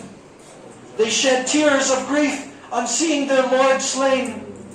The monkeys leapt about, chasing the fleeing Rakshasas and shouting with joy. Jai Hanuman Ji Ki! Then the sound of drums and other celestial instruments sounded from the sky. Delightful breezes blew on the battlefield carrying heavenly odors. A dazzling shower of brilliant flowers fell from the sky and covered Ram's chariot. The gods and the rishis praised Ram, who stood blazing with splendor. The battle was over. Ram climbed down from the chariot. He was surrounded by Lakshman, Sugriva, Hanuman, Angada, Jambavan, and Vibhishan, who all praised and cheered him for his incredible feat. Jai Ram Chandra Bhagavan Ki. And then Vibhishan, as he gazed upon his brother's dead body, he began to lament. Alas, O Ravan, how have you been killed? After displaying your power for a long time, you now lie motionless with your brilliant diadem thrown off. The very fate which I predicted has come to pass. Why did you not heed my counsel that was meant always for your good? Overcome by lust, greed, and anger, you have met the sure result of harboring these three mortal enemies of the soul. O my brother, now that you have been slain, everything seems void. The sun has fallen to the earth, the moon has merged in darkness, and fire does not emit flames, and all energy has become bereft of effort. All of Lanka is lost. So, although shunned by Ravana, Vibhishan had loved his brother and had always desired his welfare, and he fell by his side, continued to cry out. Ram approached him, he placed an arm around him, consoling him with soft words. Your brother has died a hero's death. No hero has ever been known to be always victorious. Sooner or later, a warrior will die at the edge of the weapons. This is the end sought by all good fighters. O Vibhishan, there is no need to mourn for Ravana, for his death was glorious. Then Lakshman also consoled the grief-stricken Vibhishan by telling him all spiritual truths. And although Ravana's body had fallen, his soul remained alive. Indeed, having been purified by Ram's weapons and by his death in battle, he would surely have attained an exalted destination. There was no gain in lamenting over a corpse once the soul has departed. Vibhishan should now perform the last rites for his brother and then assume the rulership of Lanka. So like this. And then came the wives, all of Ravana's wives, and suddenly they appeared there crying like female elephants. They fell upon their husband's body and they bathed him with tears. Dozens of Rakshashis, their hair and garments in disarray, surrounded the fallen Rakshasa. They rolled on the ground and they wailed in agony. Ravana's principal wife, Mandodari, was at their head. She swooned upon seeing her husband dead on the battlefield. And after regaining her senses, she gazed upon his face and lamented loudly, her voice choked with tears. Then she said, Alas, my lord, how have you fallen at the hands of a man?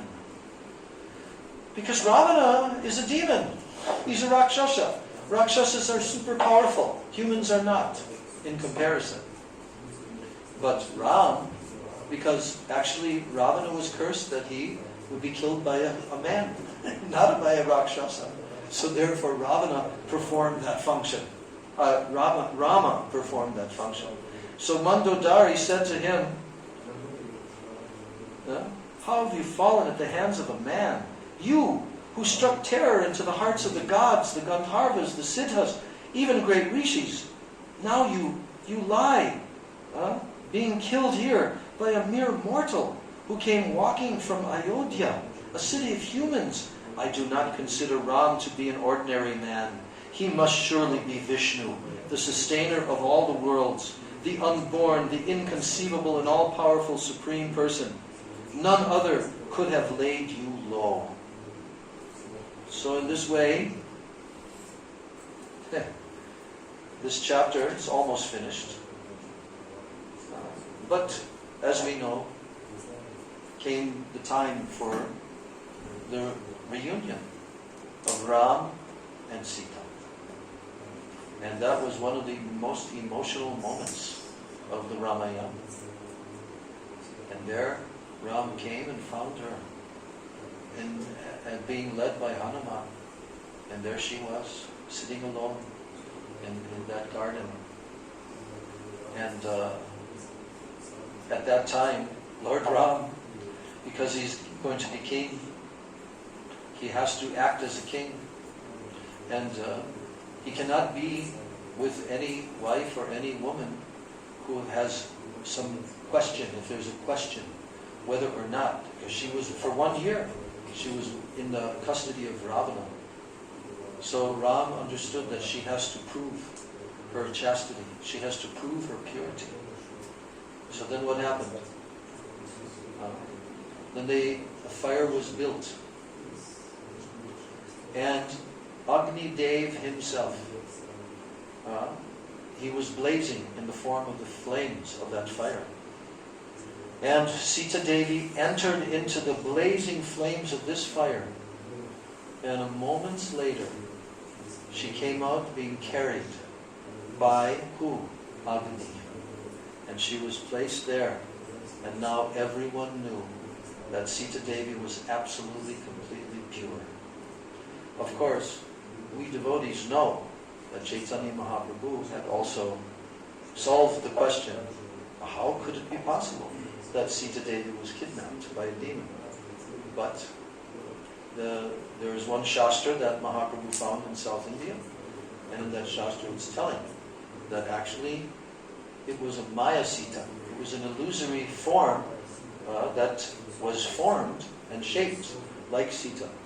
And the real Sita remained incognito, not seen by anyone, in another prakoshta.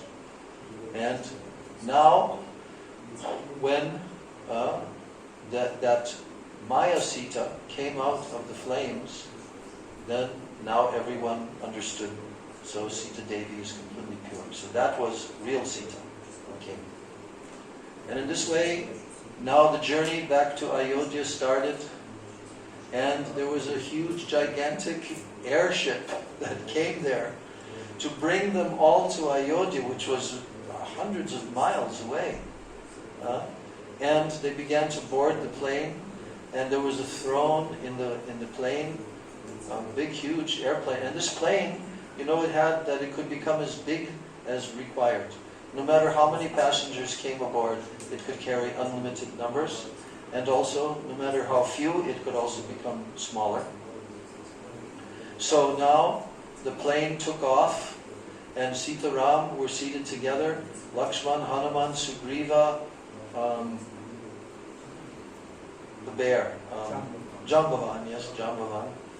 And in this way, all the monkey warriors, they came.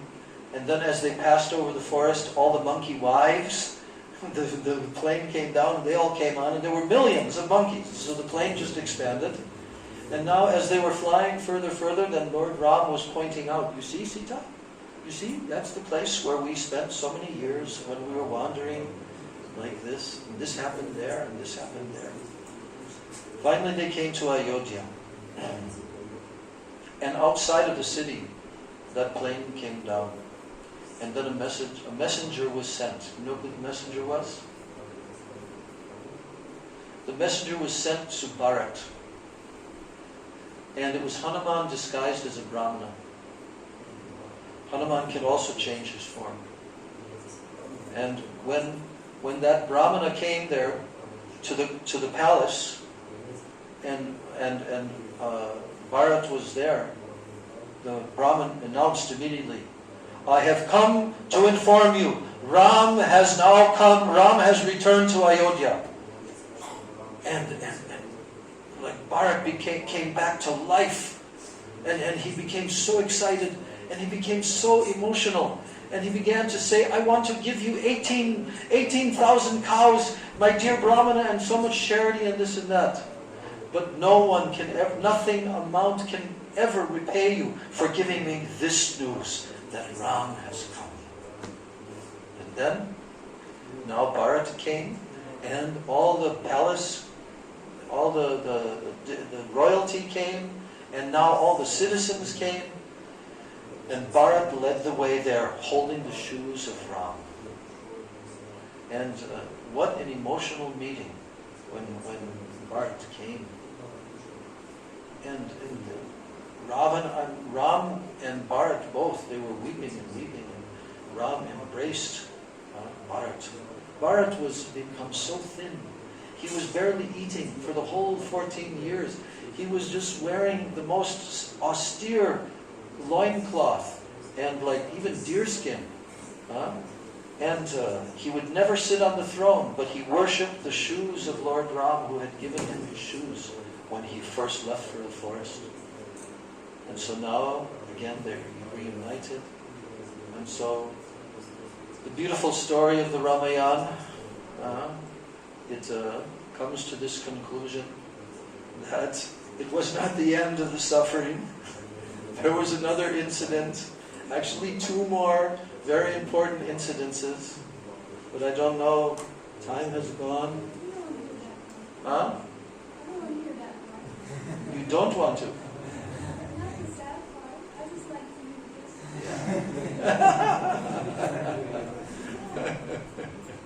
Anyway, it's all joyful. All of the Ramayana is joyful. Why?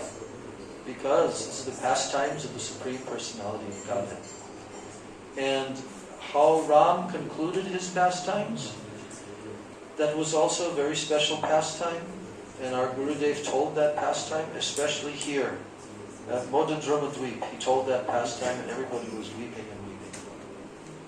And when Sita Devi, I'm not telling the details, but when she was brought into the earth by Prithvi Devi herself, and then the earth closed, and now Ram took his arrows and pointed at the earth, "You give my Sita back."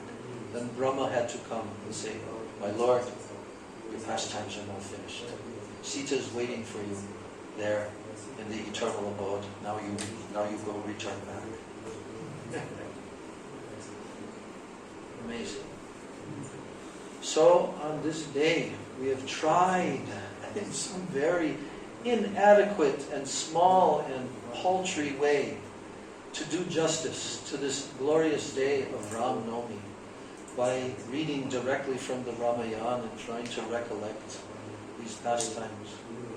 But our Gurudev is really the one who gets all of the credit, because he really introduced us to all the essential elements of the Ramayana and the stories, especially the separation stories in the Ramayana.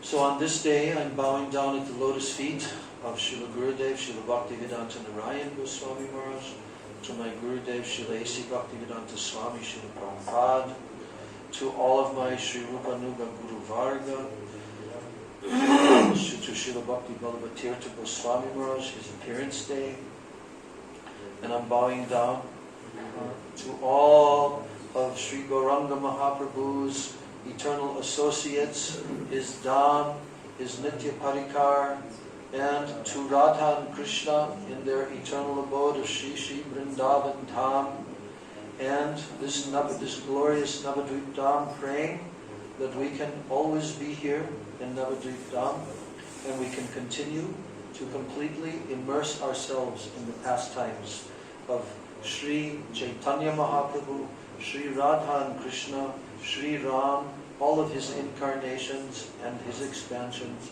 And on this Ram-navamī day, we pray that Lord Ram will also be situated in our heart, because we know that he is actually the expansion of our Ishtadev.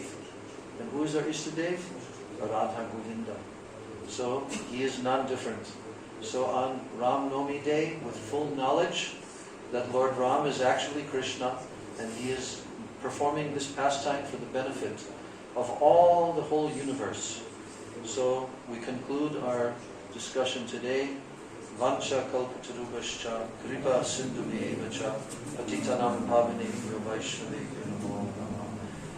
Shri Ramachandra Bhagavan ki jai. Shri Ram-navamī Mahamahotsav Titi ki jai. Transcendental appearance day of Shri Ramchandra Bhagavan ki jai. Jai Ram Lakshman Sita Ram Lakshman Hanuman Ji ki jai. Jai Jai Shri Hanuman Ji ki jai. Jai Monkey Soldiers ki jai.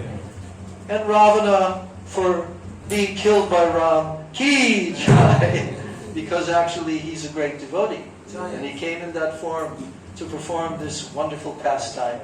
And that's a whole other story. Gaur Premanandi. Some short Mahamantra. Or maybe Sitaram, or whatever you like. Short.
Gaur Bhakta Vrinda Ki Jai, Rāma Ki Jai, Jai Gaur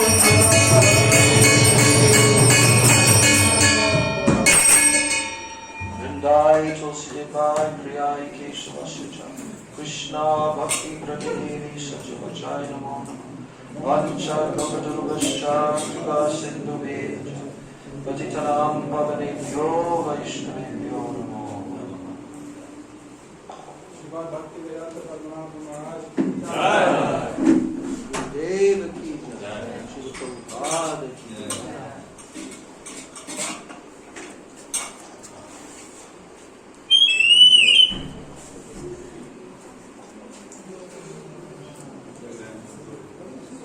This has been going on for many hours and I never charged them. Like for days I never charged. Like I'm not More hours than just now. Many hours. yeah, like for 3 days in frequent I didn't charge. Because this has a pretty good record. Anyways, It's so small. I was really worried because I forgot to charge it and then I was like, oh God, is it going out? But it's pretty good. It is pretty good. I mean, the sound is not as good as it could be, you know, But for this size, it's it's pretty adequate for that size, yeah. But like I was telling you, I saw another one that's a little bigger. yeah. And it was super good. We're back again.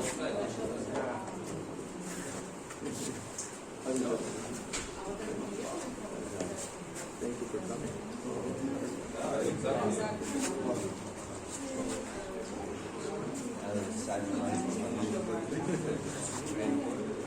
You know, I think Bopadev got kidnapped.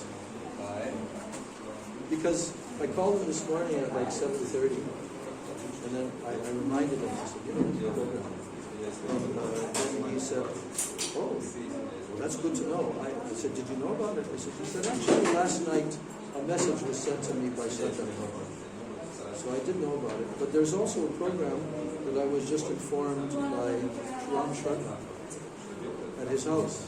Today?